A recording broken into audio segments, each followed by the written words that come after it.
Hi guys, welcome to the podcast. Before we start, we just want to introduce you to our sponsor. Our sponsor is the Twitter handle @MugsNFL. They're a company that offer a range of custom items such as mugs, t-shirts, crewneck jumpers, and hoodies, all customized with your favorite sports player or your sports team. That can be any sport ranging from the NFL through to the NBA to UK sports. All you have to do for an extra 10% off your order is drop them a message on Twitter quoting our podcast, that is the Hardwood Hoops podcast, and they'll get 10% off your next order. Cheers and enjoy the show.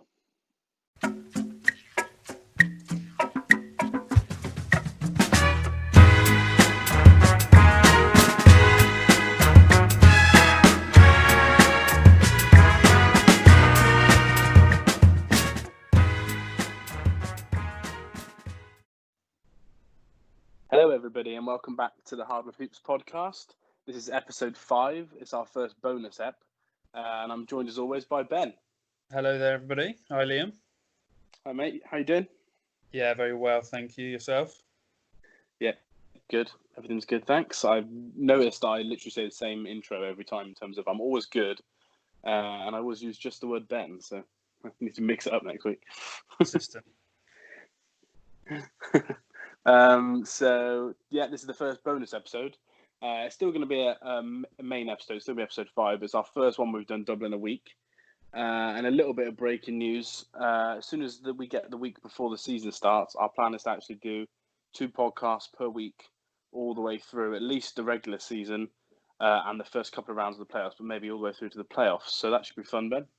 Yeah, fingers crossed we can get that in the bag and work it out. But I think it's definitely going to be needed with all the games we're going to have going on and all the content we're going to have to cover. It'll be a lot to do in one episode a week. You think they're long at the moment? Those ones would probably be 2 hours if we didn't split them. Yeah, true. The plan is to split them. We've got loads of cool interviews lined up with teams that are in the bubble and hopefully, obviously, playoff teams when we get nearer to that. And then probably when the season finishes, we'll probably slow it down a little bit until the start of next season because obviously there'll be a lot less content. So yeah, but a busy few weeks coming. Yeah. In terms of today's episode, so the plan is we're going to do a top 10 player draft in the NBA. So we're going to take it in turns. I'll probably go first, starting at number 10. We'll work our way down all the way through to number 1. We haven't discussed these lists at all with each other. Personally, well, we're going with no injuries. So, for example, we're going as if Kyrie Irving is fully fit whilst we're making this list. And then we've kind of each gone off our own sort of profile. So I'm going on a more of, yes, best player in the NBA, but also who's actually going to help me win the most, which obviously would be my goal. I think Ben's done something similar with his top 10 as well. Yeah, something similar. I'm looking at players, how they can contribute to my team, how they're going to help me win. I guess it's not technically a draft, is it? Like once we pick a player, they're still on the board. They can still be in our list somewhere else, can't they? But it's just it'll be, in my opinion, I think this player is X number in the top 10 players currently in the NBA if they're healthy. Yeah, exactly. Yeah, that's a better way to phrase it. And we're also going to mention at the end the players that just missed out and go a little briefly about them because obviously A, there's a lot of players in the NBA and B, there's a lot of good players in the NBA. So there'll be some good players that missed our top 10s, either or of our top 10s. And there'll be some probably favourite players in some of our listeners' teams that are probably going to miss the top 10. So we'll try and cover a few more at the very end. Yeah. Right, cool. We may as well head straight in and doing no other news, no other intros, going straight in. I'm going to go with number 10 for me. It was tough call between 2 players, but I've decided I'll wait to the end to reveal my top people that missed out. So at 10, I've gone with Paul George of the LA Clippers. Oh, PG-13. Yeah, I've gone with him. The fully fit thing was a little bit of a factor. Because obviously this season he's had a few injuries, but in general, before obviously he broke his leg, he was very, very healthy in the NBA. In terms of why he's in my top 10 and why he's at 10, he's in my top 10 because I think everyone knows he's a two-way player, one of the best two-way players in the league, I'd say. Good three-point shooter, quite a good distributor, maybe not as good as some of the ones ahead on the list as we go. And the other reason why it's probably not higher, if I'm brutally honest, if the way I've been looking at it, if I was in I don't know, Game 7 or a playing game in Orlando, not the Clippers will be, but if my team was, there's players above him in this list that I'd want. If it was my favourite players, he'd be higher on the list and he'd replace a couple that are further on that we'll go on to talk about. But I just think 10's about right for him. Yeah, I can't. Well, I can't. Obviously, you'll see whether he's made my top 10 or not. But I reckon 10 or thereabouts is about a good assessment for Paul George. Yeah, he's 4 times All Defensive Team of the Year, which is obviously impressive. 5 times All NBA as well. So he's clearly had a good career. It's just whether he could be the best player, on a championship winning team. Maybe not. Maybe he could be the second. And I think the Clippers have got a good chance of winning it. So he's the second best player on their team. So he could be number 10 on my list. What's your number 10? Who is it, Ben? So I've had great debates with my sort of 9 and 10, and then sort of the fringe players, and been talking myself in and out of certain individuals, and that's been a bit of a trickier. These have been trickier spots. So at 10, it's been between 2 players in particular, both bigs. Nice. And I've gone with Nikola Jokic at 10 for me. Nice. I just love his playing style. You know, a big man that can get in there, he can bang, he can score, he can get you what you need, and his best asset is his distribution. Absolutely incredible. Now, the player that I was swapping in and out with him was Joel Embiid. And I've gone with Jokic over Embiid. Because Embiid's injury and track record in that respect is abysmal. It's terrible. Yeah, it's not good. Even though we're judging it on him being fully fit now, you've got to think about how many games he's going to play for your team every season, haven't you? Yeah, you don't want to have to rest him half the season to have him healthy for those important games. And the other reason is I was looking at it. Embiid, I think, will get you bums in seats for your franchise over Jokic, definitely. But if I'm building a team to win, I want Jokic in that team. I think he's going to be better for the team than an Embiid would be. So that's why I've gone for Nikola Jokic at 10. Okay, cool. I won't reveal my thoughts necessarily on that because it might ruin later on the list. But I was part of a group thread for another podcast where they were getting like 20 people's opinions on it. And it was basically evenly split on the 2 centers. They were trying to do basically best center in the NBA, thinking that Davis is a power forward.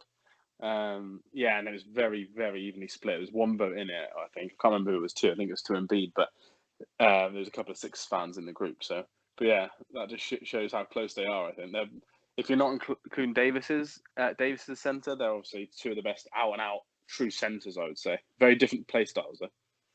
Yes, yeah, very different play styles, and that's what I mean. I think that's why I've probably gone for Jokic over Embiid. I prefer his play style and the way he would contribute to a team that, if you know whatever it may be, I'd be trying to build or want to see win. And season's average, he's averaged a double this season, which you can't fault. And his assist numbers for a big man are incredible. So there you go. Yeah, Nikola Jokic at 10. Cool. I think that's a good one. Also, just a quick adage is the fact that how well Denver have done since he's been there, at least in regular season terms. They've had more wins, obviously, than the 76ers. And I know there's more to it than just those 2 players, but obviously they're the same position and talisman of both team. And the Nuggets have done well, I think. Yeah, no, he's had an instant impact. I know he's always slow to get going at the beginning of seasons when he sort of plays himself into shape, but when he hits his stride, he is a massive contributor to the success of that team. Well, now he's in perfect shape, maybe too good shape. So we'll have to see. Right, that leads me on to my my number 9. There's a little bit of a theme with this in terms of positions of some of these players. But I'm going with Dame Lillard as my number 9. Probably the second best shooting point guard in the NBA, which I value a lot. one of the best 3-point shooters in general in the NBA, maybe top 5, top 6 in that list. He's 4 times All NBA, 5 times All Star, and we all know how successful he's been in Portland. So like this year, basically averaging nearly 30 points a game, just over 29 points a game, with 8 assists as well. So he's not just shooting the lights out like a Trae Young. In career, he's still averaging 24 as well, 24 points a game, and his rookie career was good. But yeah, since he's gone on and got older, I think he's developed into a great player. And we've mentioned him before in the playoffs with that shot that he had. I think he's clutch. And I think I value that quite a lot. I like shooting point guards, and I value him in general, to be honest. Yeah, Dame's good. He's great handler of the ball as well. And like you said, his shooting is incredible. It's so good. What's he at? Almost 4 3-pointers made a game on, 45, almost 46% field goal percentage, which is brilliant for someone who shoots as much as him. And I think this season, he averagely over the season, most minutes played. I know he was injured for quite a while, so he's missed a couple of games here and there. But yeah, an incredible player and definitely deserves to be in the top 10. Definitely. Yeah, he's a good size as well. So he's not known for his for defending, but he's a willing defender. Whether he's obviously not a great defender, but he's a willing defender, which contributes to that. And you were saying about the 46% field goal percentage, but you're also talking of a 40% 3-point field goal percentage, which is very high, and nearly a 90% free throw percentage in his career, which is insane. Yeah. So yeah, he makes my list. I do like 3-point shooting players. That's going to be a bit of a theme of the podcast in general, so that probably helps his cause. But yeah, he's number 9 for me. Who's your number 9? Oh, this one again.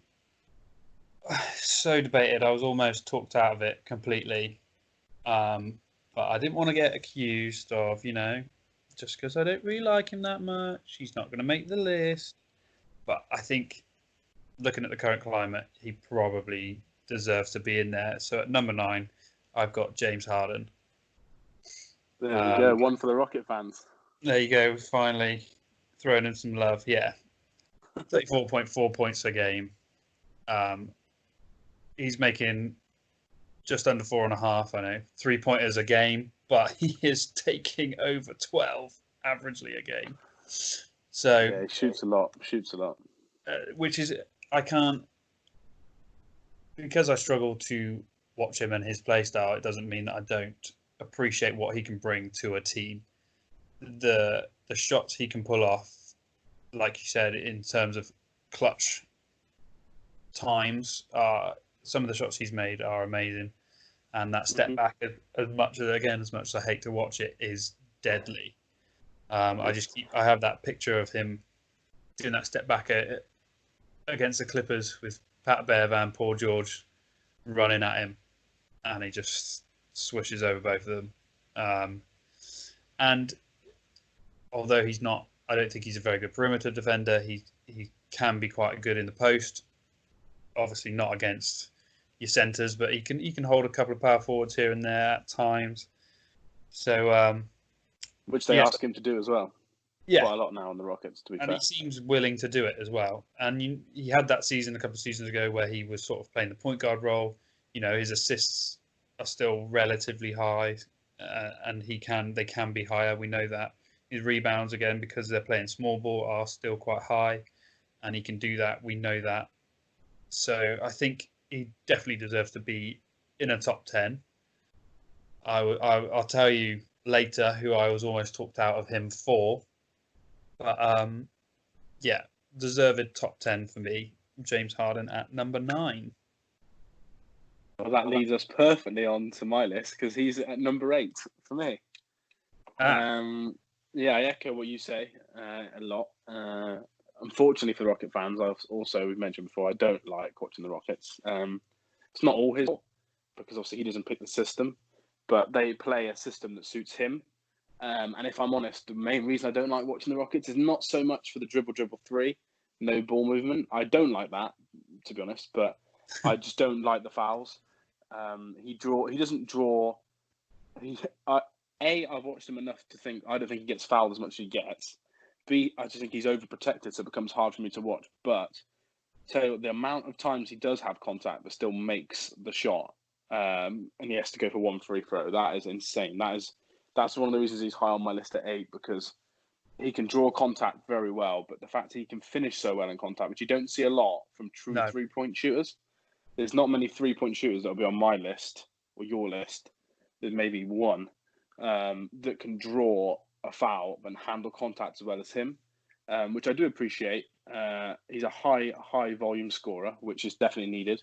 And I don't like watching the Rockets, but if you take injuries out, they're the only team that's come close to stopping the KD Warriors. Yeah, and this season he's second in the PR rating, which sort of speaks volumes, really. Yeah, definitely. And he gets the main criticism of him, which is my main criticism apart from the style, is in the playoffs. He's not great in the playoffs. A lot of people think that's a mentality thing. I don't think there's loads of proof of that, because I think that could be a factor. But if you look at how much he's used in this season, there's no way of telling. Maybe we can tell in Orlando, to be honest, with the rest, but there's no way of telling whether he is poor in the playoffs in the end due to mentality, system, or if it is literally just he's too tired because he's overworked throughout the regular season. I think Orlando could be the time for him to prove some people wrong. And a little adage, I was there the night with my, then fiance, now wife, the night he scored 61 at MSG against the Knicks. And as much as I hated it, because there was a lot of fouls, it was crazy, because I've never seen Steph Curry play live. It was crazy to see or Dame Lillard. I was crazy to see someone in front of you just pull up from crazy angles, even if he was stepping back and it was a travel or whatever. He was still hitting shots from crazy angles. Yeah. So I appreciate that in him. So he's my number 8. And he's a lefty as well, which is obviously kind of it must work out for him quite well. You don't get many lefties in the league. I get Mike Conley. Can't think of any more, but it definitely works for him. That his style works. Yeah, works for him, works for his body, and works for Houston at the moment. Just will they ever get over that final hump and get themselves a championship? I don't know. It makes his step back shot look even slightly more odd or more pronounced because he's lefty, which probably doesn't help the cause for people who say he travels, and obviously he says he doesn't. But I think that does make it look a certain style when you're almost like, that looks very different to when Steph Curry steps back. Like, it's not the same step back anyway, but just in terms of seeing a lefty doing it, the way the ball's coming out, it just looks like he's moved further than maybe he even has. Yeah. But yeah, he's a number 8. I honestly do think on some people's list he's probably top 5 on some people's list. Yeah, definitely. And I imagine there's some people's list where he's probably outside the top 12. So I think where you have got him is A, probably maybe where he is, but B, also a little bit of a factor in the fact we dislike the style. Yeah, exactly. And it also means we can speed past my number 8, which is Damian Lillard. Oh, nice. So from here upwards, for me, these were all like almost locks in where I've put them in positions wise. So yeah, echoing what you said about him, he's just incredible at his position. He'll give a go at defending. His shooting's amazing. Some of the shots he's managed to put away in crunch time, you tend not to see from a player. He's just a cut above the rest in terms of that. And I think massively underrated at times, which baffles me. So, yeah. Interesting that we've got them the other way around, but in a similar position. I think that's interesting for people to know how much we like them both. Yeah. Love Damian Lillard. Not much for James Harden, however. I think that's maybe what swayed me putting Dame at 8 and James at 9, probably, at the end of it. Potentially, yeah. All right. Cool. We'll go on to 7s. Go on. So I'm similar to you. I had from 8, if I'm honest, I knew Harden was 8, so I'm probably slightly different. But from 9 to like 16, it was very difficult. But from 1 to 8, the 8 were very set. And from 1 to 7, it was even more set for me. But number 6 and 7, I've changed them around many times. And I've just changed them around in the last 30 seconds. Number 7 is Anthony Davis. Wow. Okay. That is tough for me because, if I'm honest, the first time I wrote the draft, he was number 4 or 5. I can't remember. Oh, he slid But that far. But yeah, he slid to 6 for 4 days, and then he's literally just slid to 7 in the last 30 seconds of me talking about 3-point shooting and ball handling and stuff. So yeah, he's 7. But like I said, this is a top. The people above him are top players. I think everyone above him is an MVP, apart from one who will be an MVP in the next 2 or 3 seasons. So he's in good company. But yeah, anyway, in terms of his strengths. Obviously, everybody knows Anthony Davis. He's the best. He's the best big. If you don't include Giannis, obviously, I know Giannis does a lot of center-like movements, even though he's not a center. He's the best big in the NBA by far. I don't think there's. I think, obviously, Joel and Jokic, what we said earlier, are obviously very good bigs, but he is the best by far, and it's not a competition for me. He's probably the best since. I don't know. Probably Shaq. Maybe. Yeah, maybe.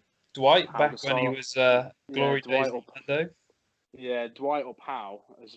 And no one likes to think of Powell that way, but obviously in terms of helping the Lakers win, he's very instrumental. But as an actual star quality, AD is probably the best since Shaq. Me and Ben have seen him play live on the Olympic team, which is quite cool. We've also seen going back to our old friend James Harden. We've seen him drunk coming out of a nightclub on that same evening, which was quite fun. God, yeah, we bumped into. Who came out with him? There was a couple Everyone. of them. LeBron James, Carmelo Anthony, Russell Westbrook, James Harden, and Anthony Davis were all out of the club. The funny thing was, we wandered back to the hotel with them, and Anthony Davis was just stood in the window looking at them all, like he'd not been allowed out. Yeah, because he was stood at the top, wasn't he? You could see him out the window because of the brow, even though he wasn't as well known as those guys back then. And 2 of them, I don't know if we're even allowed to say, but 2 of them had very questionable looking ladies back with them, which was quite funny. And they were, especially James Harden, was absolutely wasted, which was hilarious to see. And I didn't dislike Harden then because I quite liked OKC. So, but yeah, that was quite a funny little story that we saw AD's first. I think it was his second game ever for the US Olympic team. It was up in Manchester, wasn't it? Pre-2012 Olympics, yeah, against Great Britain. But anyway, so he's good big, well, best big. Incredible rebounder, which we all know, can score on anybody in terms of bigs. He's a good 3-point shooter. He could probably do better. That's one of my criticisms, maybe why he's not higher on the list. That could be a Lakers thing, though. They play a lot of time with their bigs in the post, and they play a lot of screen and rolls. They don't pop it out as much as the Pelicans. He was standing shooting 3-pointers like top of the arc a lot of the time, like Porzingis style when he played for the Pelicans. But it's just different style, and when you play with LeBron James, you're going to have to mold to the way that team play, which might hinder him from my list. But in terms of actual basketball, he's probably got, well, for me, he's going to be in the Western Conference Finals, most likely. And if he wins that, I think they'll probably win the title. So he could win a title. So it's not saying he's not a good player, but I just think it's hard, obviously, without revealing my list. But the people above him, I just have slightly higher. And like you said, injuries are a factor in terms of who I want to lead my team. Could AD win a title as the best player on the team? He could, but I think he'd need some good guards. Whereas at the moment, obviously, we know LeBron is the main player on the team. I think all the people above him can be the main player on the team and win a title. So that's why AD's fallen slightly to 7, but still incredible player. And if I was picking a starting 5, he would be my centre without a shadow of a doubt. So yeah, fair enough. It's all fair enough. But I think no spoilers, obviously, but it might be a little bit low in my opinion. We'll see. Yeah, I already knew that. My 7, you're going to hate being this low. But at 7 for me, I've got Luka Doncic. Yeah, that's not good. That's not good. It doesn't ruin anything, but let's just say that I was debating my 6 and 7 that I've changed twice though. That my other player was Luka, so okay. I'm not miles off you. I don't think that's a bad shout. I think there's so many good players in the NBA that to be number 6, 7, or 8, whatever, that's a good achievement. It's a hell of an achievement, yeah, for someone so young. I mean, he's had an outrageous season. He's just improved massively from his rookie year, and his rookie year was incredible. So sky's the limit for Luka, but I don't think he's done enough to prove himself to be better than the players I've got above him. I think he will surpass them. I just don't think he's there now. That makes sense. And I, love watching him play. I mean, there's a few things he could tidy up. One of them being perhaps being smarter with his 3-pointers. 31% could be higher. 46% field goal percentage could perhaps creep up, but it's there or thereabouts, isn't it? I mean, his PER is high, isn't it? His usage is very high. What's he? 4th in PER, so behind two names we've mentioned already. So shows the company that he is up there with. So I've got so much time for Luka Doncic. I just haven't seen enough of him to see how consistent he can be, where he can grow, and I don't think he's done enough to surpass the players I got above him. So there you go. There's my take on Luka Doncic at number 7. Well, like I said then, he was my one I've literally swapped 10 seconds ago. He was 7, and I swapped him and AD around. My 6 is Luka Doncic, so it's kind of a nice flow that we can carry on talking about him a little bit more. Yeah, nice. The reason he's 6, obviously there's some bias. He's probably my, if I'm brutally honest, he's actually probably my second favourite player. When I've actually watched highlights, he's probably not even my favourite. He's probably my second favourite, even though obviously he plays for the team that I now follow. But I watched him play in Madrid because when I was younger, my dad lived in Madrid for a period of time, so I always supported Real Madrid Football Club in terms of as a big team. I'm a Leeds fan, but I always supported Real Madrid, and obviously he played for Real Madrid basketball. So I've seen him play probably since he was 15, at least on highlights, because you always get sent the Real Madrid games for free if you're like a Real Madrid newsletter holder person. Yeah. So you always get all their youth games for free. So I've watched highlights of him before, and I knew that he wasn't. He was number 2, but he should have. He wasn't number 1. Sorry. He should have been the first pick in the draft. He's the best European prospect. Well, he's better. He's going to be better than Dirk, but he's the best prospect since Dirk. He'll go on to surpass that, and I just think he's incredible. In terms of what you said about tidying things up, I watch a lot of Mavs. Obviously, I think the field goal 3-point percentage is slightly true, but he has to take a lot of bailout shots with that team. They have a lot of ball holders like Tim Hardaway Jr. and Dory Finney-Smith and stuff. I think that is a huge issue. Definitely, he's taking last-minute buzzer-beating shots when actually, if they had moved the ball sooner or run a play or something, he wouldn't be put in that position. So that's something the coach and the system needs to get sorted for him. And like I said, I think that 3-point percentage will creep up quite nicely. Yeah, and the reason that happens a lot is because a lot of their sets involve him driving to the basket or taking people on one-on-one, which is really good. But with his usage, he can get tired. So when you're in in the middle of a second quarter, early in a fourth, and he comes back in, a lot of the time he's facilitating. Because passing is actually probably his best skill. He's actually probably best attribute is passing. So he tries to get other people involved, but that can lead to a lot of last-minute shots where those people can't beat their men off the dribble or haven't got an open 3. That can cause that. But the reason why he was not higher for me is because we've not seen him do it in the playoffs. I think that's going to change this year. I think they're going to get quite far, if I'm honest. I think they're the only team outside of the Lakers and Clippers that could beat, well, obviously the Lakers can't beat themselves, but they're the only team outside the Clippers that could challenge the Lakers for me, just with the way the teams match up. They want to avoid the Clippers, but I think they could challenge the Lakers. But his free throw percentage for someone who shoots so good mid-range and from 3 and from step-back threes, his free throw percentage isn't high enough. His career is 73. And his normal is this season is 75, and he draws a lot of fouls because he drives to the basket a lot. He doesn't get as many fouls actually as the big name players because I do think there's some favoritism in the NBA, but he gets fouled a lot. And to shoot 75%, that's not going to be high enough for the amount he gets fouled, especially in the playoffs. We all know that. Yeah, we all know at the end of the game. Like think about watching all the series that you've watched when LeBron played for Miami and Cleveland. In certain tight games, how many times does LeBron get to just win a foul in the fourth quarter, slow the game down, and he'll hit both free throws and just move on? Like 75%, obviously, it's still a good percent, but it's not high enough for how good he is at everything else. So I think that's why those two factors, non-playoff success at the moment, because he's so young, which isn't his fault, but And free throw percentage, I think, are key for me for him to get higher on my list. Yeah, I think he's landed on his feet in Dallas as well, with sort of Dirk as a mentor and Kristaps there to support him. And that's the other thing as well. Porzingis not being 100% the full season again. You know, once they get that consistency there, I think it's going to be, yeah, like I said earlier, sky's the limit for him and that team. They've definitely got some big playoff runs in them, 100%. Definitely. So we're on to your number 6, is that right?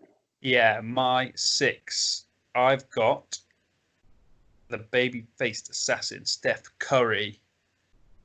Nice. No AD yet. No AD Steph's on the yet. list. So, yeah, I've got Steph Curry in there. Obviously, well, in my opinion, the best shooter of all time, even though he is still in the league and still playing. Obviously, when healthy as well.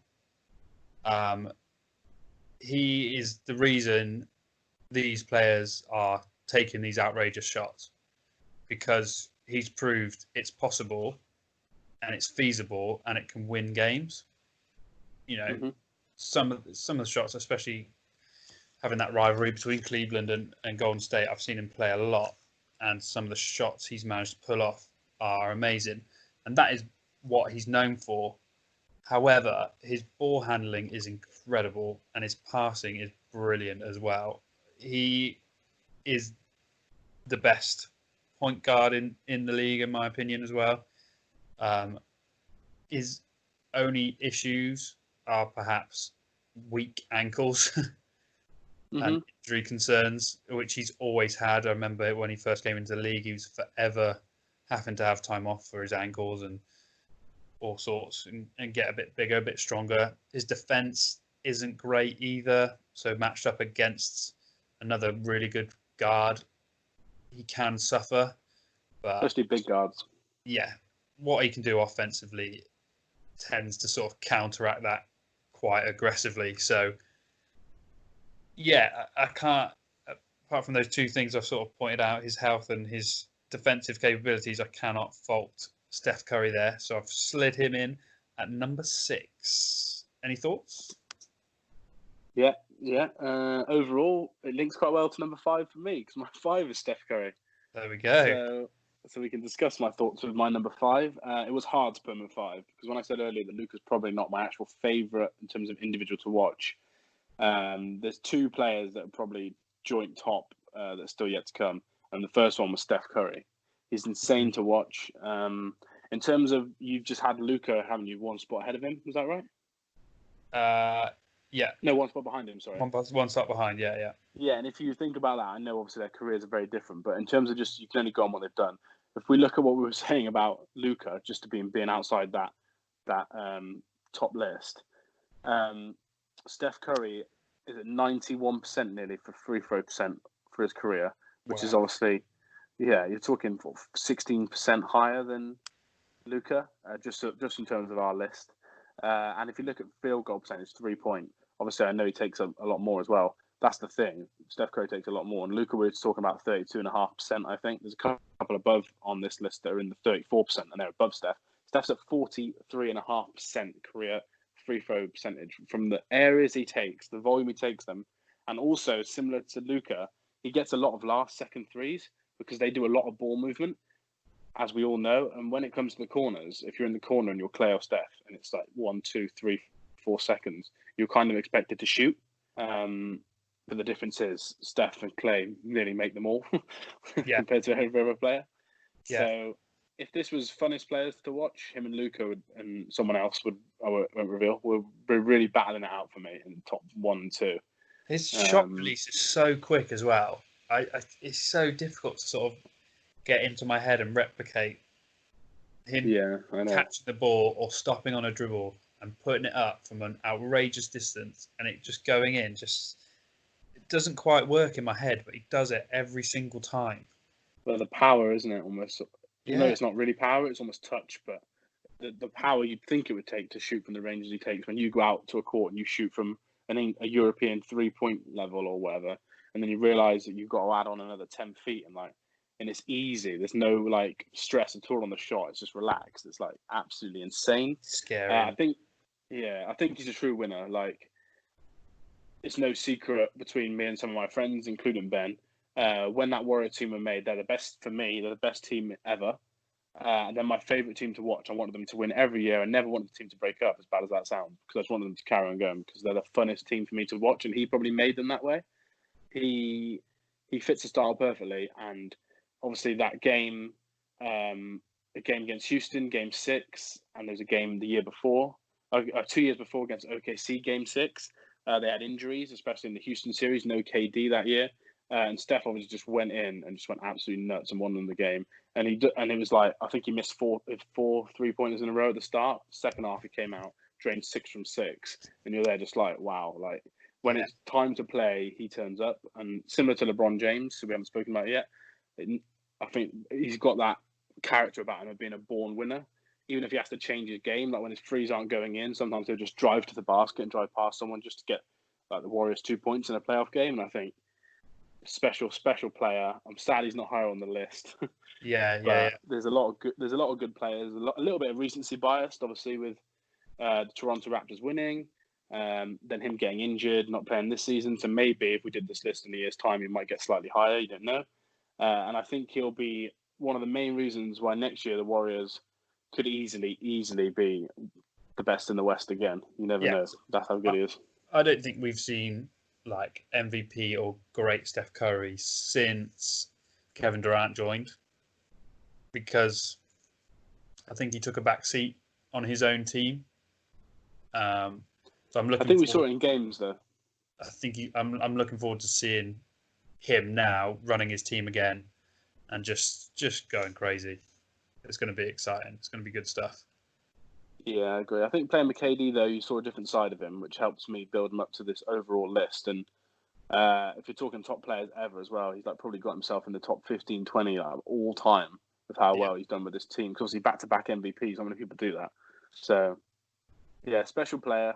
Yeah, and he's my number 5. I wanted him desperately to be number 4, but even though I'm slightly biased, I just couldn't put him at 4. But who's your 5? So at my 5, here he is. Finally, Anthony Davis has snuck in there, 5th player in my top 10. Um, for Anthony Davis, for me, he has so much potential that for whatever factors, call it injury or playing systems or team around him, he's never quite fulfilled it. Um, I completely Defensively, agree. this season, I think has been one of his best. But offensively, like you said, he's not stretched out to the 3-point line, which we know he can do when he wants to. Um, as much as you might have got from when he was at the Pelicans and had a fully healthy DeMarcus Cousins under the rim to clean everything up for him. I think when eventually LeBron slides back and takes a back seat, Anthony Davis will be an incredible man to take that front line, because I think everybody's heard the story that he used to be a point guard and then grew like 2 foot in a summer and came back as a power forward. So his handles are good, his shooting's good. He's got all the tools to be one of the best all-round players we have ever seen. I just don't think circumstances have quite suited him or fitted him correctly to really see him flourish and reach his full potential. But I think if he is one of the best big men, he's definitely one of the best big men in the league at the moment, but quite possibly one of the best big men we've maybe ever seen, if he just goes up that extra gear and fulfills his potential. Because we know Giannis is a bit of a freak, but Anthony Davis is as well. His wingspan is incredible, his leaping ability is incredible, and he's got all the skills there to be a fantastic all-round player, which he is. I mean, I think there's another level to him. Yeah, I do agree. I think if this list was who's the most purely gifted and talented players in the NBA, like pure like physical gifts and how good they should be, he's going to be rivaling like LeBron, Giannis, to be number 1 because his actual physical ability and ceiling is like super high. But like you Yeah, said, there's always been little things with his injuries, playing for the Pelicans system, being a point guard, maybe not being a big naturally, stuff like that. There's always things that slightly held him back, but they're only holding him back to be 7 in my list and 5 in yours, so they're not really holding him back. But to get into that top 3 players in the league, yeah, I just think there's a few things to go. But I agree that he could easily. A lot of people put bets on him to be the MVP this year because they thought like LeBron would like more facilitate him a little bit. Turned out LeBron was actually a lot more forceful than people thought. But I think that people can see how good like AD is, and that that run that he had in that playoff series, I think against Trailblazers last year, that was insane. It was one of the best big performances I've seen in the playoffs. Like, it was absolutely nuts. He was like 25 and 25 in every game, like absolutely insane. And I think, I just think he could be higher on this list, but I think there's a few things holding him back. And maybe, like you said, one day he could be the leader of that Lakers team, couldn't he? When LeBron goes or retires or whatever, then we could even see him go up again. I don't think I ever had him pegged for. I know it was talk of it, MVP this season. I can see why people were thinking it because LeBron was coming off an injury or whatever. But he was definitely high on my list for that defensive player of the year. Because I think on LeBron teams, I think I've mentioned it before, he's never had a defensive setup or a player that can cover him like Anthony Davis can. And I think... Yeah, he's had a lot of rebounders, but not a lot of true defenders. No. So, yeah, there you go. Anthony Davis, 5th on my list. Now we get into the juicy stuff. Number 4 for you. The number 4, who I wanted to be number 5, but couldn't justify, is Giannis. He is number 4 for me. I have a very large bet on Giannis to win MVP this year, so I hope he does. But in terms of game by game, I still think there's a couple of players that are better than him. Probably 2 players that are better than him in the NBA game by game, and one player maybe more so in terms of playoff record. But yeah, the only reason he's not above the 3 people ahead of him is I just think that there's 2 things. There's playoffs success and not a lot of it, which obviously is not always down to you. It's a team sport. We all know that. And this year could be the year that he could come out and win the whole thing and change my overall perception. And B, I don't think if you compare him to the people above him, he's as good as a facilitator in terms of passing and ball carrying. And he's nowhere near anyone on this list in terms of shooting from outside. If he could shoot from outside at even a 32% clip like Luka, but on a higher number, obviously we all know it would just be like game over. Like this year, he shot just shy of 31%. His career is more 28%, but it's more in terms of the volume. He's not a 3-point shooter. But his dominance, like we're almost giving negatives to why these players aren't higher. But when you think about the positives, absolutely insane physical skills, both ends of the floor in the paint, probably even AD, I wouldn't want anyone else. His explosion is absolutely insane. Rebounding, incredible for the position.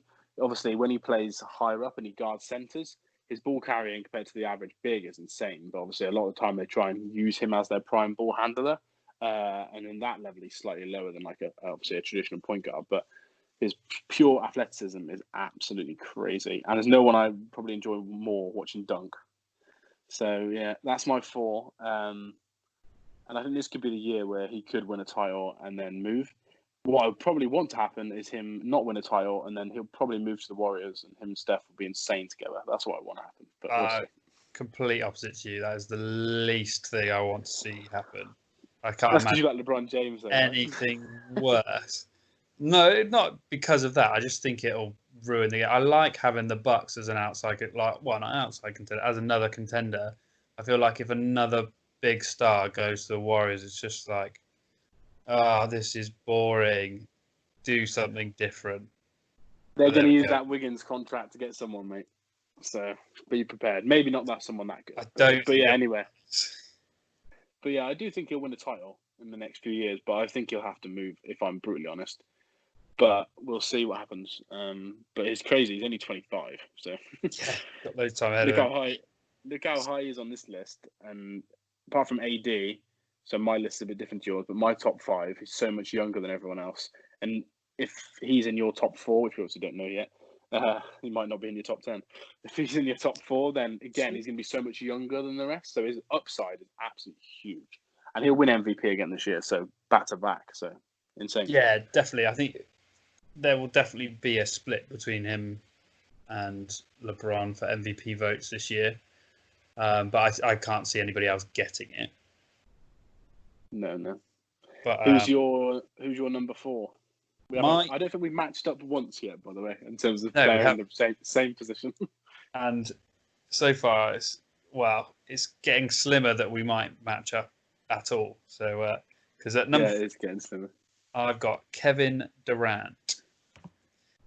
Yeah, we ain't going to match up. The best scorer in the game. 3-point, mid-range, in the post. Freakishly long. He's 7 foot. There's no denying it. He is 7 foot. Even though things come out and say he's 6 foot, whatever. He's 7 foot. And yeah, like I said, he's a pure scorer. His defense isn't bad either. For me, he's not higher because I just think he's got a pretty bad attitude, and I think his defense could be better and can potentially be selfish at the wrong times or take too much on himself when all the teams he's been on, or most of the teams he's been on, he's had some good talent around him that he needs to use a bit more. His facilitating isn't as good as it could be. That's like sort of part of his puzzle that he's missing. And that's fine. I don't think he needs that. I think he is, he's 4th on my top 10 current list of players in the NBA. He is incredible, but I think he is an incredible scorer.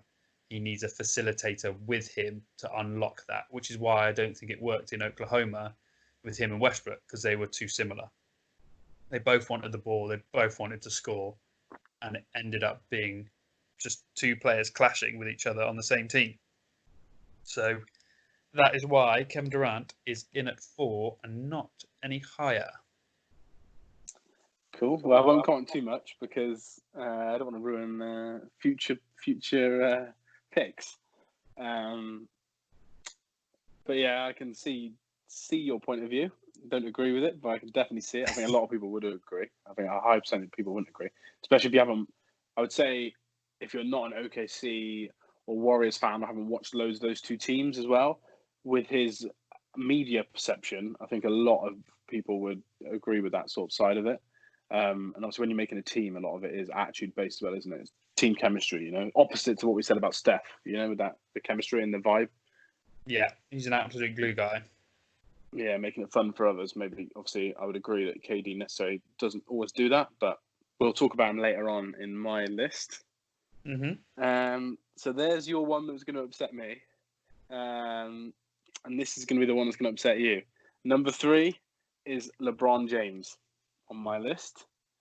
I didn't really want to put him at 3. I don't like LeBron James, which is crazy to say, but he definitely is number 1, 2, 3, or 4 in anybody's list. He's probably 1 or 2 in most people's lists, but in mine, he's just about 3. And it was very, very, very close. Number 2 and 3, very, very close together for me, if I'm honest. It's similar to, when I said about Luka and AD, flipping them back and forth. LeBron has been, I didn't necessarily move him to 2, but I could write down a lot of arguments for both and say, right, LeBron should be higher than X. But he's one of the greatest players of all time, probably top 5. Some people think he's the best of all time. And if you're a top 5 player of all time, there's not much excuse really to be slipping to top 3 on my current list when you're the second best player in terms of MVP ranking so far. Obviously, you could still win it, you never know. But in terms of odds and predictions, he's obviously most people's second favourite or favourite. Yeah, so I think he's had another insane season. Come back and do something special in these 8 games, and Giannis not play or slip or something happen for him to really, really overtake Giannis. But he's up there. 100%. Yeah, I think so. I think the team record can make a difference as well. The Lakers, like 1-8, for example. Yeah. And the Bucks stumbled a little bit, and just getting those records closer together with the more facilitating that LeBron does, that looks good on like on a vote, when if the teams are a lot similar record wise, and then you're looking at other factors like, oh right, they're quite close together. What else are we going to look at? We're going to look at assists. We're going to look at free throw percentage. We're going to look at 3-point percentage. We're going to look at PER. We're going to look at like how many minutes he's played to score those points, stuff like that. So, well, average assists this season, he's the leader of everybody in the league.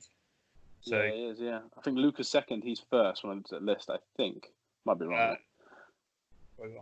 Trae Young second, 9.3. Okay. Yeah, so I think LeBron's about 10.5 or 10.6 this season. Something that he's focused on a lot in terms of facilitating. But I know Ben absolutely loves LeBron, so it's a slight slight on his list. But let's not forget, being number 3 is special, and the reasons he's that high are clear. He's an insane scorer when he wants to be, which isn't always. He wants to facilitate sometimes. He wants to score, which is one of the reasons maybe why he's not higher for me, is because obviously I have a bit of a thing where I don't like the way he runs his teams. But in terms of natural player, like, he's the best player to come out of college since Michael Jordan. He gets compared a lot to Michael Jordan, and I think the comparisons are apt in terms of our generation. Like, he's a true leader, true winner. He's a great, great, great person off the court, which obviously I struggle with not liking him on the court as much because, like, we've spoken a lot about Black Lives Matter and stuff, and we all know LeBron James has been absolutely insane as a person. But yeah, I just think the two people above him are slightly better currently. If this was all-time ranking, obviously LeBron's going to be higher, but currently he's number 3 for me. Yeah, and I know he won't be your number 3. No, I was expecting him to be. I thought maybe here the number 3s might be where we match up, but because I just can't see him being outside of a top 2, like you said. But well, yeah, I'll get to my reasons where I've put him when we get there. So yeah, but give us your number 3 then, mate. My 3, Kawhi Leonard. Nice. Gives it on both ends of the court. In fact, his defense might be better than his offense on occasions. He probably, yeah. His wingspan is sickly. And his hands are huge. There's a really good photo. If you want to look it up, I'll try and post it on Twitter of him walking next to Paul George, and they zoom in on their hands, and it's like he's walking next to a baby. And Paul George is a big guy, like compared to us average people. Yeah. Me and Ben have got a friend called Joe, and me and Joe went to New York once, and in the NBA store there, they've got like players' hand sizes from over the years, and like mostly current.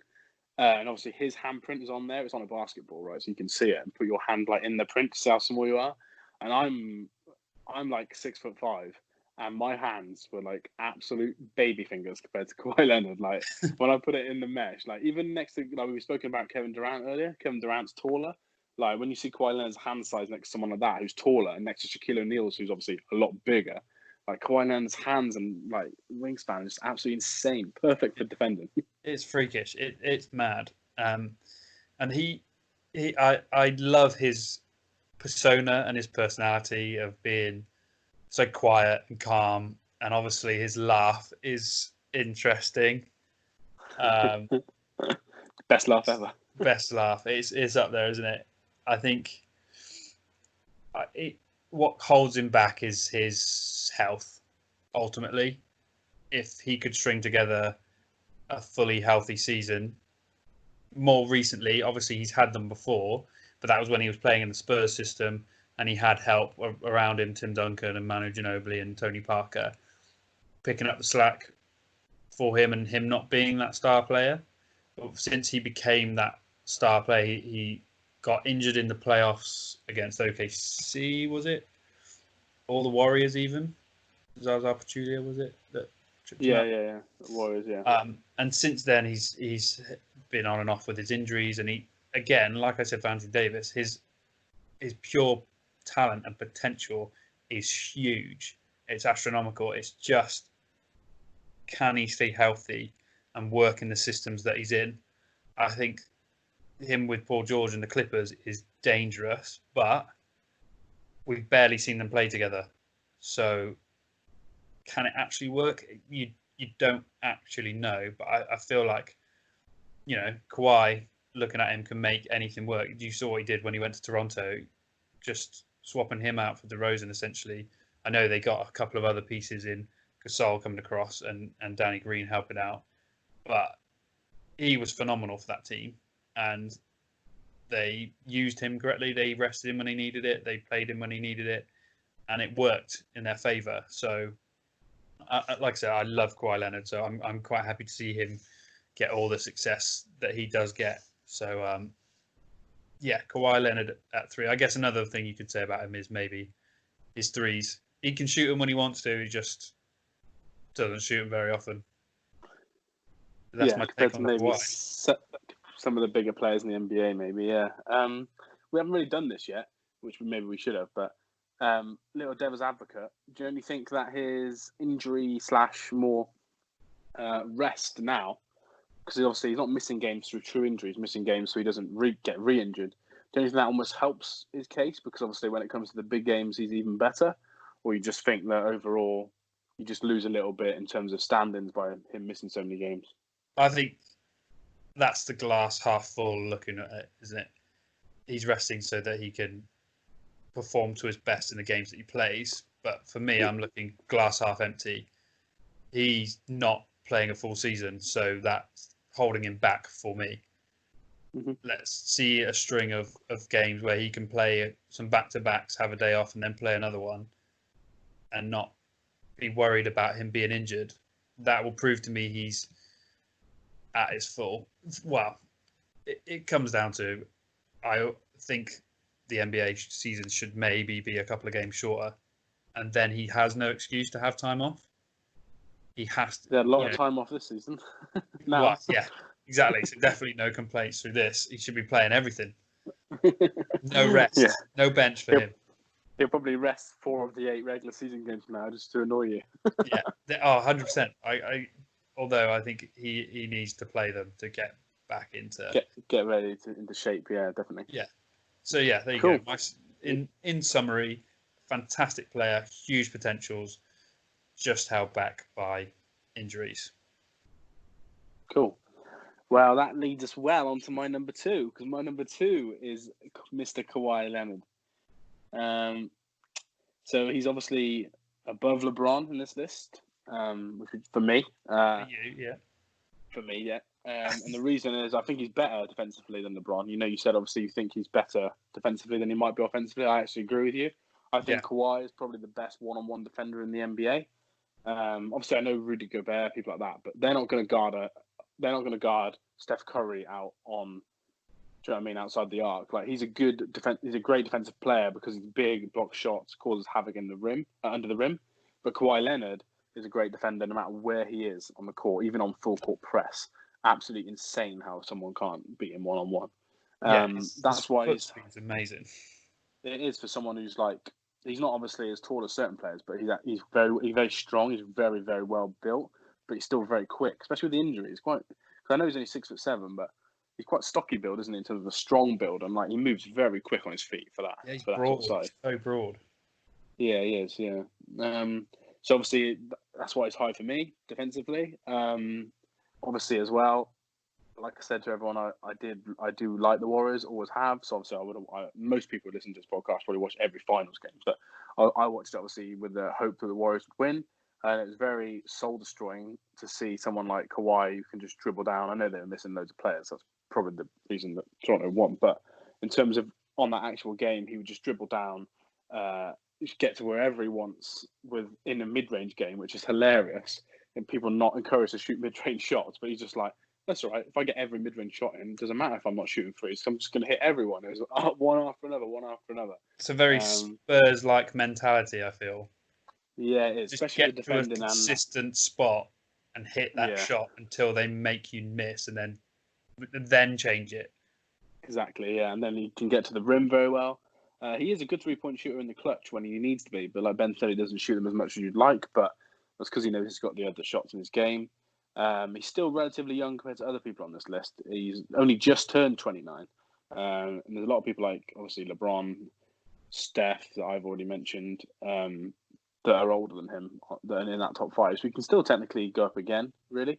And I think the Clippers are going to win the title. I said that since the start. And then he'll win 3 titles on 3 different teams. Everyone says LeBron's done that, and if Kawhi does it, I think it's more impressive because obviously he's done one season at Raptors, had obviously no time to gel, no time to get the players he wanted, just straight in. He's the leader, he's the best player, he wins the title. If he does the same twice, I know obviously Paul George is a hell of a helper, but if he does it twice, I just think it's going to be hard for him not to be number 1 if we redid this list. But at the moment, he hasn't done that yet with the Clippers, so he's number 2 for me. But he's probably the best defender in the league, one of the best clutch players, one of the best passers for a star. And yeah, I just think it's hard to look past what he did last year. And like I said earlier with Curry, bit of recency biased. Kawhi was insane last year, and when he's played for the Clippers this year, he's been absolutely insane, especially with Paul George. But like Ben said, we haven't seen it enough, so see what the next few weeks entail. But that brings us to number 2 for you. So I know who it's between.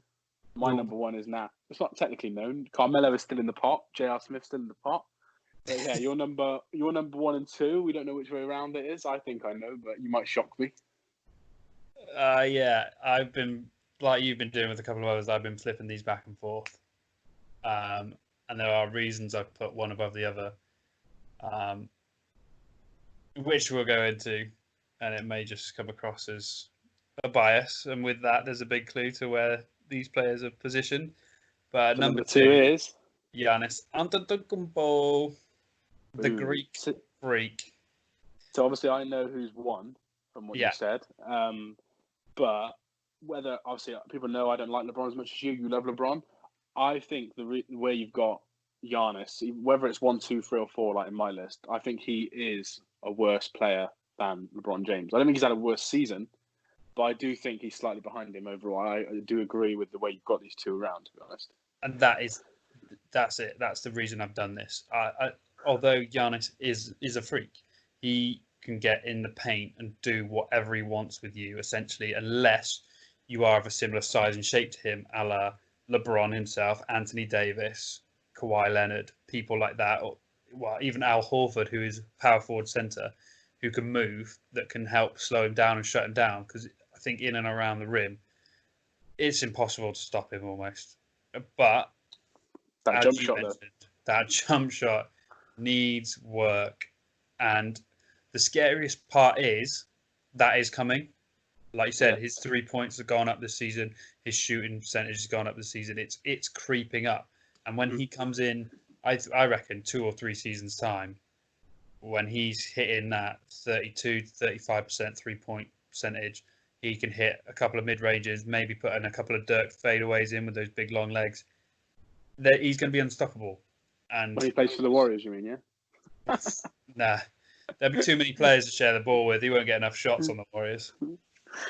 But and I think currently the Bucks they're doing well. They're building around him, and they're trying to match him up with teammates that work for him.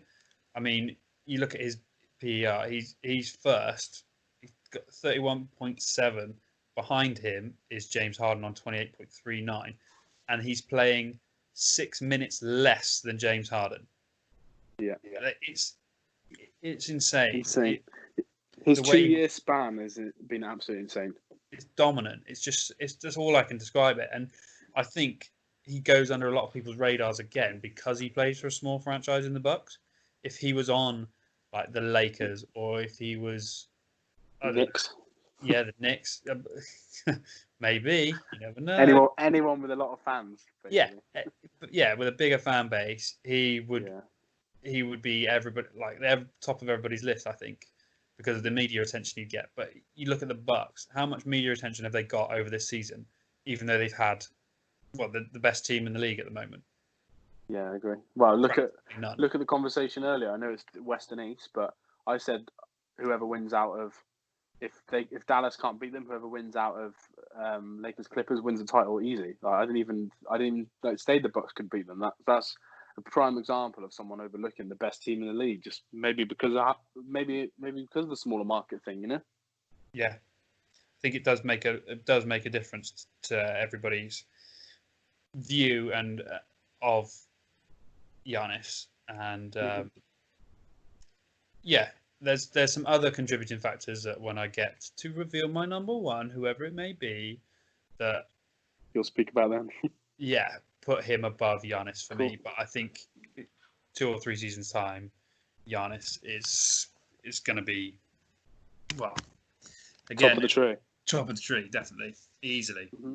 So there we go. That brings us to your number one. Well, two quick questions actually on your two. Like, good little chat.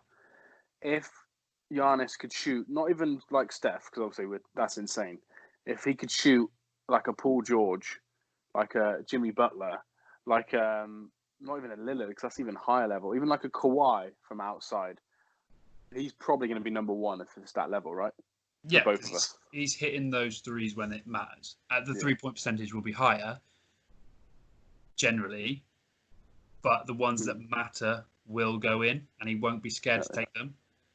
And that is exactly good. That is going to tip him over that edge. Yeah, and almost like question 2/statement 2 with that one, I think, because a lot of people will have Giannis obviously one, and he's not one for either of us. But if I'm in Game 7 and I'm in an Eastern or Western Conference for whatever team I play for, in this top 10, like in that environment, so not talking regular season games, like 10 games in a row, Giannis is probably going to be better than some of these players. But if we think about a Game 7 in an Eastern or Western Conference final, we're probably going to want a KD maybe, going to want a Kawhi, going to want a LeBron for sure. Going to want a Curry, do you know what I mean, over him, because we haven't seen it as much. And that's not necessarily his fault, but obviously it's just time will tell. And this season, like we said earlier, could be the one where he changes that perception in terms of when you hit that playoff success like Michael Jordan did after losing like round 2 and stuff. When you hit that playoff success, it takes you to the next level. And I think there's a few players that have done that. And when he does that, that could be number one forever, if I'm honest. Yeah, it could be that good. I think as well, it sort of shows if you go on double-doubles and triple-doubles, you know, someone of his caliber, 52 double-doubles, which is an insane amount. You know, he's led the league in double-doubles. Triple-doubles, 4. There's just for someone who's getting that many double-doubles, who can pass on a team where he is essentially the man in the middle with people around him, that even his centers can hit threes. He could maybe increase that as well a little bit and not feel like he has to take it on himself. You know, he's got Chris Middleton, one of the best 3-point shooters in the league at the moment, with him. Possibly stretch out and use him a bit more. But again, he's phenomenal. I'm nitpicking that the smallest thing I can find here, because that's what you have to do when you get to this high on this list. And he could also be the best defensive player in the league for some people. Easily, that's how good he is. Like, I think it's Kawhi very slightly, but you're talking minuscule. And Kawhi probably couldn't guard, I don't know, a Porzingis, a Jokic, Anthony Davis, as well as Giannis could. So even in that matchup, Giannis got another plus again. So definitely. I know people won't like him not being 1. Obviously, he's 4 on my list, so people are going to dislike that even more. but yeah, I do think that we're clutching at straws between some of the differences between these players. And that brings me to my number 1. He is one of the best scorers, maybe the best scorer, not named Michael Jordan of all time, and that is Carmelo. No, I'm joking. Kevin Durant is my number 1. Going to get a lot of stick, especially I think with recency bias. Like, he hasn't played all year. He's not coming back for Orlando, which we know. He joined an absolute awful franchise, which is the worst decision of his life. He's never going to win a title there, so this list is going to get worse for him, for me. But I just think, especially what we've seen, this season almost helps him for that, for me. The last time we saw him play healthily, the last time we saw him in playoff environment healthy, he's the best player in the world for me. LeBron James probably has been the best player in the world for a long period of time. Him and Kawhi, like I said, were very close on my list. But I've seen Kawhi and LeBron play each other. Crazy matchup. Sometimes LeBron is the better player quite often. Sometimes Kawhi is.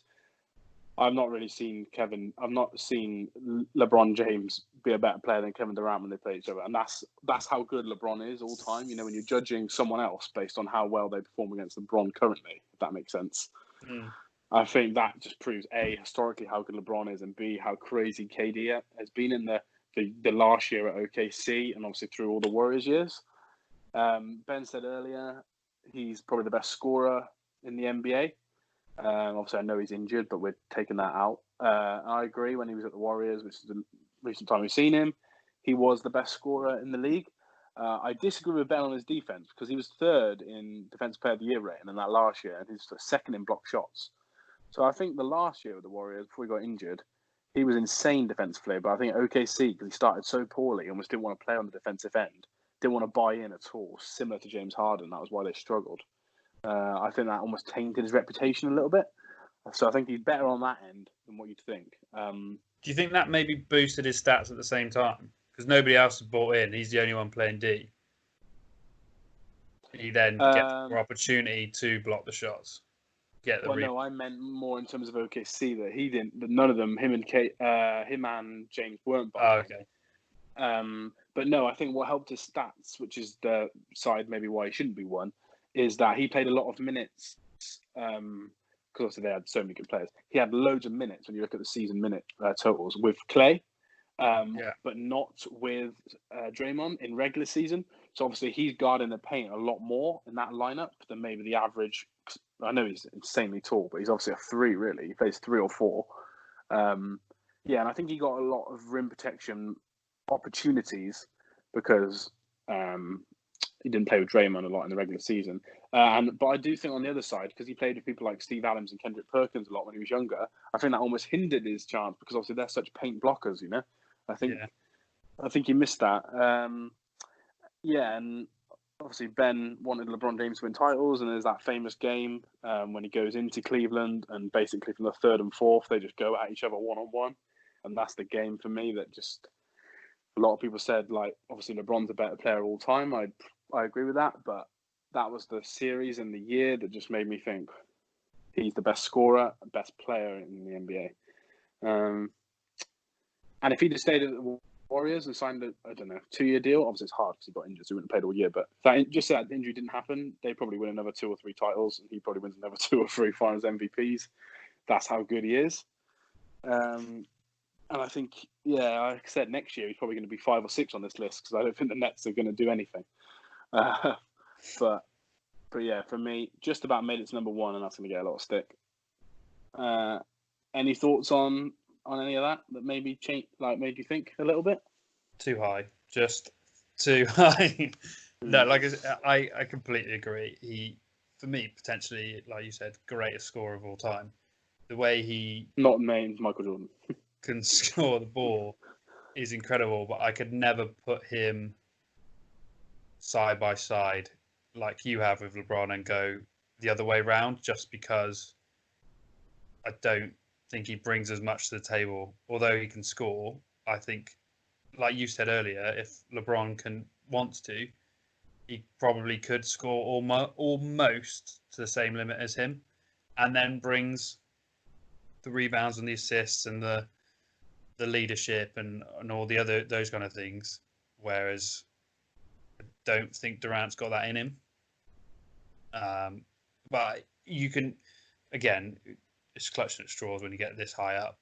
Durant is an incredible player. You cannot take that away from him. I just think maybe his, OKC did him wrong when they didn't sign James Harden again, because that could have been a crazy dynasty there.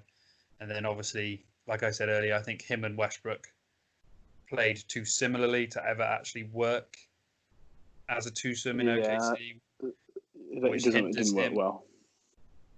And I think then joining the Warriors, that was a bit of a drama, and then all the arguments with Draymond, whether they happened or not, or whatever, hasn't helped him. And then I think I'm going the opposite to you with the Nets. I'm hoping this is a fresh start for him. I think it will. He could do really, really well here. Well, he could individually, but there's no way he can win a title with Kyrie. Kyrie's just a joke of a man for me.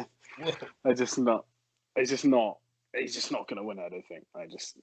It's just not going to happen, in my opinion. I'd love it to happen because, like I said, obviously there's a little bit of bias on these lists. Like, that's just life. Oh yeah, there's definitely bias. Yeah. And I'm going to want him to win a title with the Nets, with Kyrie injured, or do you know what I mean, or not playing as well, not hitting his threes, or whatever happens with Kyrie. because that just makes my list look even better and make my opinion of him right in my eyes. But I just Yeah. don't see it happening because I just think that team's just messed up. When your head coach is interviewing for the Knicks job and he's got Kevin Durant and Kyrie Irving on the team, it's just like, hang on.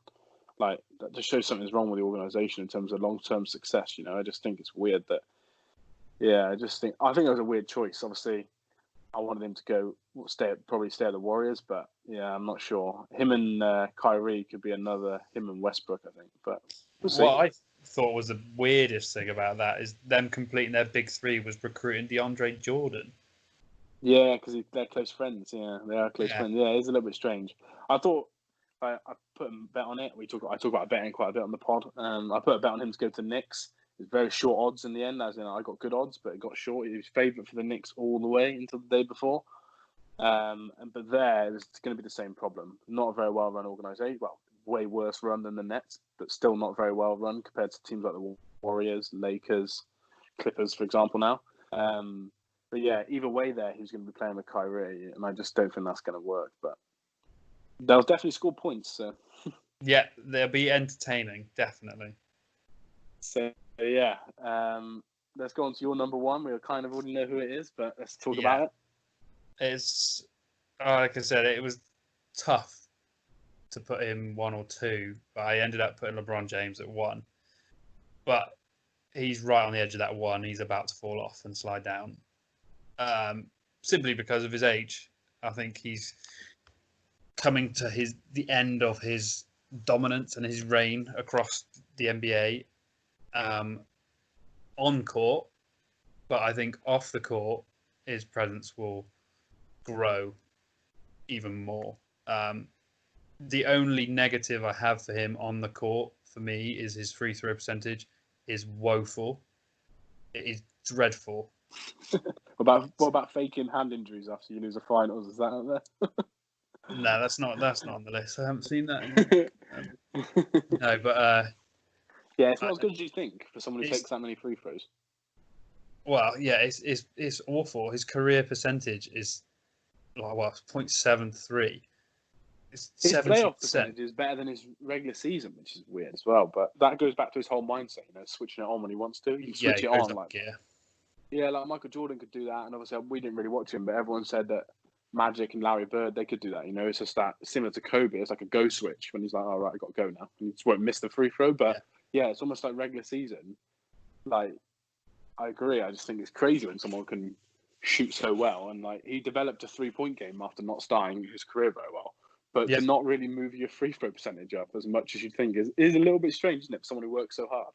Yeah, I mean, his 3-point percentage has gone up the more he's taken, just where he's worked on it, and I think he knows where his weaknesses are. Like when he was in Miami, he would spend extra time with Ray Allen to work on his free throw percentage, and it did go up for those seasons, but it just has never stuck in the regular season for some reason. But that aside, his scoring, he can score at will, whether it's running hard, going to the rim, posting up, hitting a fadeaway. He played a lot of minutes at power forward in Miami and in Cleveland when he came back. And for me, for a while, I preferred him in that sort of really stretch 4 role with a real stretch 5, like a Bosch or a Kevin Love, so he can pull a 4 out onto the perimeter and either go around him easily or push in and kick out as the center collapses on him to somebody that can hit a 3. Like, that's a perfect setup for him. And now I think he is more of especially on this Lakers team, a pure small forward where he can, or I guess he's more of a point forward. He brings the ball up, he surveys the floor, and he can play more sort of perimeter in rather than inside then out. His triple doubles, so he's rebounding, and his assists. His assists are incredible. He's a pass first player rather than taking shots, which he's had a lot of criticism for over the years. I think 9 times out of 10, it's probably the right decision. It's just that the player it's gone to hasn't pulled off the shot that's needed. So maybe he should have pulled up himself and taken it on himself. But he's also hit some absolute clutch bombs, like that first stint in Cleveland, in Orlando. I think it was like game 3 at home. Hits a 3 to win the game. The series back in Cleveland, second time against Chicago, hits that 3 in the corner. There's that regular season game against the Wizards, full court pass to him, and he hits a 3 going out of bounds to tie the game. Like, some of the shots he's hit are ridiculous. But one of the bigger things that pushed him up to that number 1 spot for me, one is longevity. He has been this good his entire career, essentially, and hasn't really slipped up apart from being injured last year. I know people slate him for the decision and the way he handled moving to Miami and things, and I also agree with that. I think it was a bit, I don't know, a bit big for his boots to go about it the way he did. But probably the reason why I first fell out of liking him, I imagine. Yeah, to be honest. exactly, and I think the same for a lot of people. But you look at his on-court performances have never ever suffered because of that, and I think his on-court drama is the reason people don't like him. If you look at him off the court, he's just an inspiration for everybody. He's not put a foot wrong, and that's not something you can say for most of the greats we've had before him. They've all slipped up at some point and done something wrong in the eyes of fans, the media, whoever. Like, even the decision is technically an on-the-court thing, not something in his personal life that has dragged him, And he's an inspiration. You look at the stuff he's done for kids, creating schools. He's now putting that new initiative to get votes. He's the biggest player in the world currently and will run a franchise. He's got everything you need as a franchise. If you want a player right now to get you fans, to get bums in seats, to bring other players to you, to potentially win you a championship, to bring a positive light, because you think where the Lakers were 2 seasons ago were absolute mess. And just by recruiting that one player, they've had a huge turnaround. I mean, even you look at the players they recruited for that roster last season, with LeBron's leadership, that motley crew actually looked like a bit of a team. And all of that combined puts him at number 1 for me. But his reign is coming to an end, and I'm fully aware of that, and can fully agree why you might have him at 2 or 3 or 4 on a list. That is why LeBron, I believe, is number 1 on my top 10 players of this season. Well, not just this season, in the NBA at the moment. Mm-hmm. I do think if you polled every NBA fan, that he's going to be in the top 3, to be honest, of probably near enough everyone's list. Obviously, some people are so biased, with their team, like who they hate, who they love, for example, like a Clippers fan. But if you took an average, he's going to be in the top 3, probably top 2 of an average. Going to be a lot higher than like a KD, for example, that I have him above. So yeah, I can see every point you made. Obviously, like we said earlier, there's a bit of bias. I don't really like LeBron for his on-court stuff. Well, not really on-court. It's basketball stuff off-court, if that makes sense. With coaches, picking players, like injuries after losing games, stuff like that. There's stuff like that, like the decision that's just led me. And I absolutely love Michael Jordan. And there's obviously always been a little bit of an issue between people sometimes that love LeBron James, love Michael Jordan. And then I've always loved KD. And obviously, Warriors Cleveland years, it was always the people that loved KD and like LeBron. So there's always been a little bit of like a accidental rivalry. Me and Ben have been friends always, and similar there really. He's always liked LeBron, I always haven't. Yeah. It's always like almost like a challenging thing, but that's what it's about, isn't it? It's different opinions and stuff. And you look at the guys we just named, you're talking like multiple, like the people he's beaten out. You're talking multiple time All-Stars, you're talking like MVPs, you're talking All-Star MVPs, you're talking like everything. So it just proves even though he's not as high on my list, like the people he's beaten out on both of our lists just prove for his age like how incredible the run is. Yeah, it is crazy. And the other reason he's at that one, again, I know he's coming to the end of his career and whatnot. He's potentially past his best, although some of his career averages this year, well, some of his averages this year are insane, especially for someone his age. But you look at everybody that we've mentioned today, and you look at potentially the greatest player of all time in Michael Jordan or whatever, no one on that list is ever really mentioned in the same breath as him, apart from LeBron. That's why. No one that we've spoken about today. Yeah. No, yeah. Definitely, So that's another reason why he's sort of top of the tree for me there. Yeah. Yeah, and like I said, I completely agree with a lot of what you said. And the only reason KD's one for me, just finishing off, is if I've got, it's difficult because it is a team sport. We have to all understand that. But we've all watched playoff games, where people just take over and it becomes 1v1 battles, etc.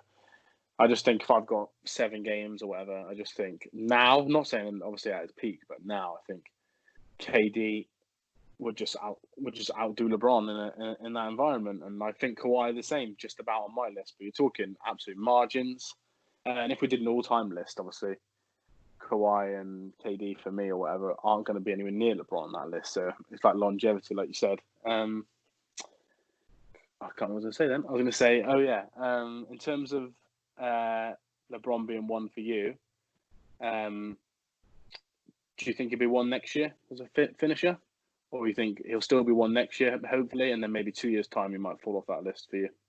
Yeah, he's probably got another season because he's come back from that injury and surprised I think everybody in the league how well he's performed this season. So I can't look at him and go he's going to completely lose that next season. I think he's potentially still going to be that number one spot for me and fight for MVP next season. But then, with Anthony Davis locking up a longer-term contract with the Lakers next season, potentially, that's when he might start becoming more of the distributor and letting Anthony Davis lead the team, and then start to slowly drop down that list, as he drops down. So cool. He's maybe got another season in him, but he's definitely going to start trickling down.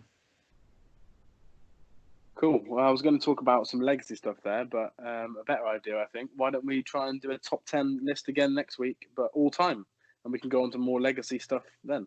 How do you feel about that? Oh, could definitely give it a go. We can argue again on who's number one.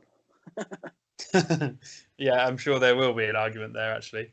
We might give them a top 10 whole pod again, or a top 5 at the end of a pod. We'll have a chat off air, and we'll see what we can do with that. Talk about a bit more legacy, and maybe go into some players that people who are listening haven't actually watched and might want to go YouTube after.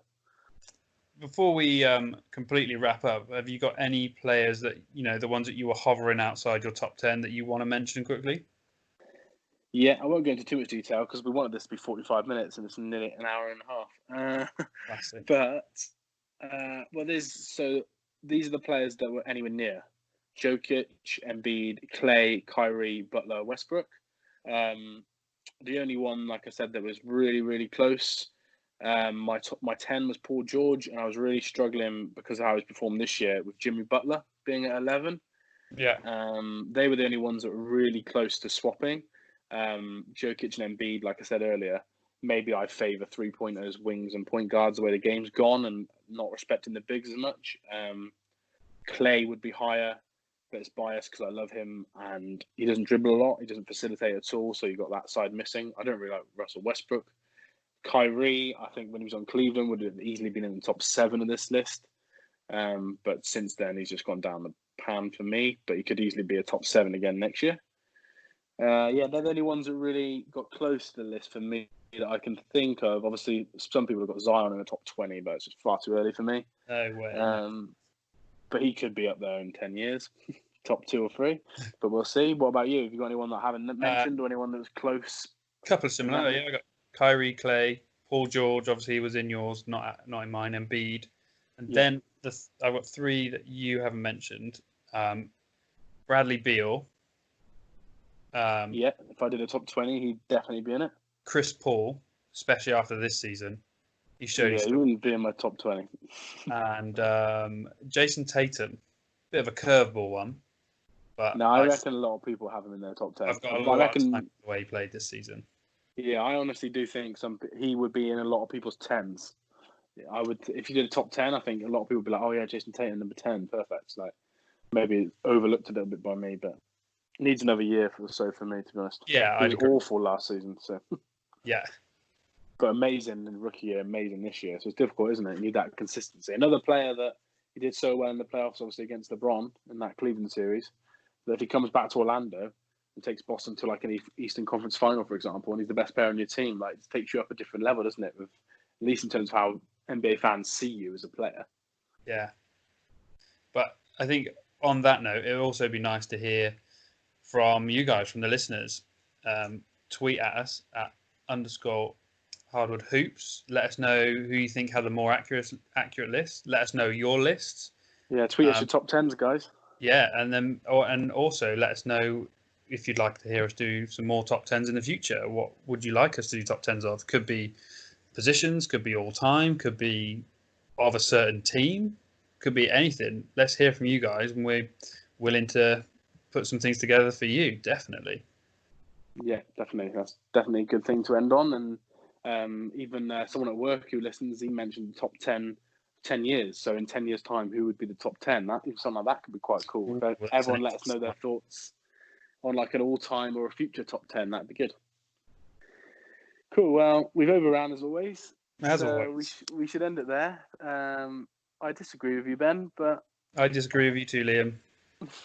but it was good chatting. And we're going to do another pod again next week. Back to our NBA news. We've got an interview lined up the week after with someone about basketball trainers, some kick game, which is cool. Next week, we're going to actually talk about the Delete 8, aren't we? The 8 teams that aren't going to Orlando, just because we've basically ignored them because we've done a lot of Orlando heavy pods or non-bad team pods, let's just say. So we're going to do that next week. So that's for all you fans that listen to follow those teams. Yeah, looking forward to that. Some good little shows coming up here. Really excited about. Cool. All right, mate. I'll speak to you next week. Remember, go follow us at _Hardwood Hoops, and we'll see you again. Speak to you soon. Bye. Bye.